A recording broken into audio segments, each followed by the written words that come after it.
முருகாசரணம். இன்னைக்கு வேல்மாறல்ல நம்ம 7வது பாடல் பார்க்க போறோம்.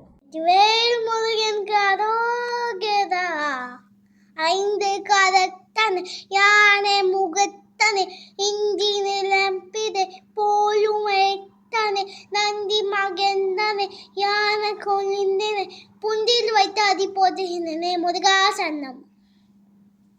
அந்த பாடல் என்னன்னா, துதிக்கும் அடி எவர்க்கு ஒருவர் கெடுக்க இடர் நினைக்கின், அவர் குலத்தை முதல் அறக்களையும் எனக்கோர் துணை ஆகும். இதுதான் அந்த பாடலோட வரிகள்.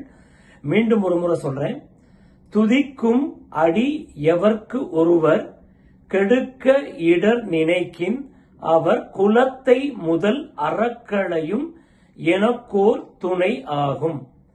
துதிக்கும் அடி எவர்க்கொருவர் கெடுக்க இடர் நினைக்கின், அவர் குலத்தை முதல் அறக்களையும் எனக்கோர் துணையாகும்.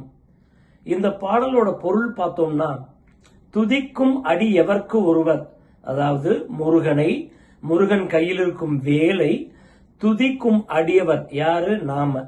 துதிக்கும் அடியவர்க்கு எவர் ஒருவர், யாரா இருந்தாலும் சரி, அவங்க நமக்கு பக்கத்துல இருக்கலாம், பக்கத்து ஊர்ல இருக்கலாம், பக்கத்து நாட்டுல இருக்கலாம், கண்டம் விட்டு கண்டம் இருக்கலாம்.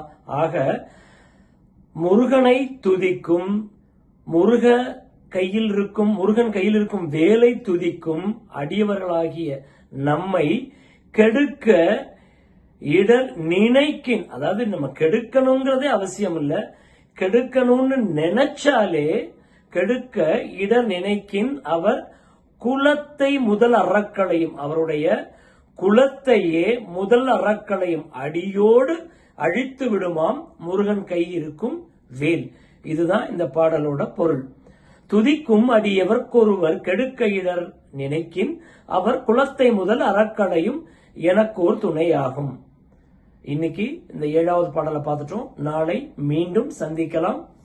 முருகாசரணம்.